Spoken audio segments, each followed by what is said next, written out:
सुप्रभात बच्चों। अभी जो आपके सामने चित्र दिखाया जा रहा है वो किसका है? सही कहा, पृथ्वी का। पृथ्वी को भू भी कहते हैं, धरती भी कहते हैं, धरा भी कहते हैं, आदि अनेक नामों से इसे जाना जाता है। और आज हम इसी के बारे में पढ़ेंगे। आपकी जो पहली कविता है वो है धरती माता।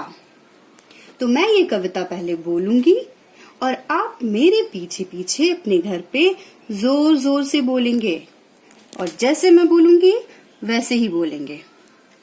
यह धरती मेरी माता है, कण कण यह गीत सुनाता है।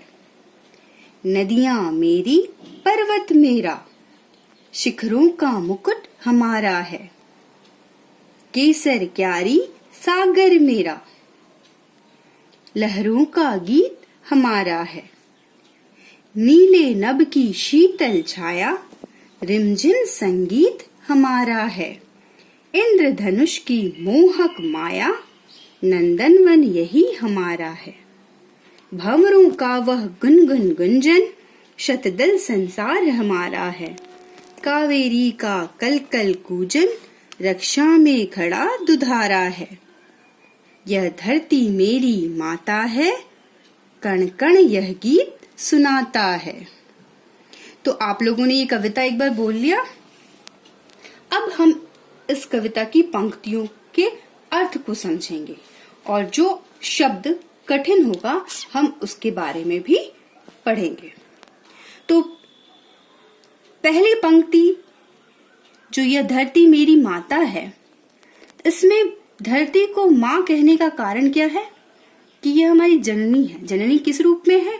क्योंकि यह हमें अन्न प्रदान करती है, जल प्रदान करती है, वायु प्रदान करती है, जो कि हमारे जीवन के लिए अति आवश्यक है।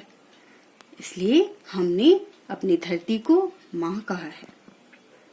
हमारी धरती इतनी खुशहाल है कि इसका कण कण, कोना कोना मानो गीत गा रहा हो।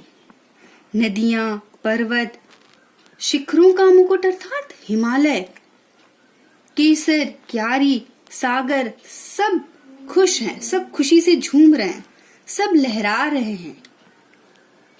नीले नभ की शीतल छाया, हमारे जो नभ में जो छाया बह रही है वो शीतल है, जो हमारे मन को आनंदित कर रही है, शांति प्रदान कर रही है। इंद्रधनुष की मोहक माया, नंदनवन यही हमारा है। जब बारिश खत्म होती है तो कभी इंद्रधनुष देखा है? कितने रंग होते हैं उसमें? सही कहा, 7 रंग। तो वो इंद्रधनुष देखकर आप खुश होते हो कि दुखी होते हो? खुश होते हो, अच्छा लगता है ना? तो वो इंद्रधनुष जो आपके मन को भा जाता है, मोह लेता है, वो ऐसा प्रतीत होता है जैसे हम भगवान इंद्र की वाटिका में विचरण कर रहे हैं। इतना मधुर, इतना मनोरम माहौल होता है।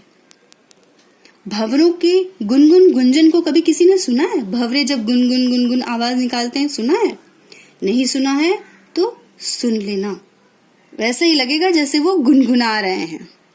शतदल संसार हमारा है, अर्थात जो हमारा संसार है वो हमें कैसा प्रतीत होता है?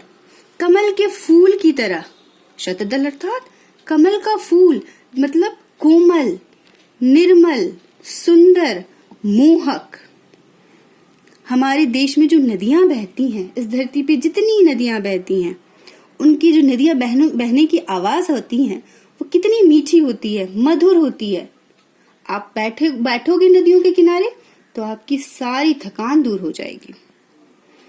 और इतना ही नहीं, हमारी धरती को चारों तरफ से रक्षा के लिए बड़े बड़े चट्टान खड़े हैं, धरती की रक्षा कर रहे हैं, जो कि हमारे देश की रक्षा भी करते हैं चारों दिशा से।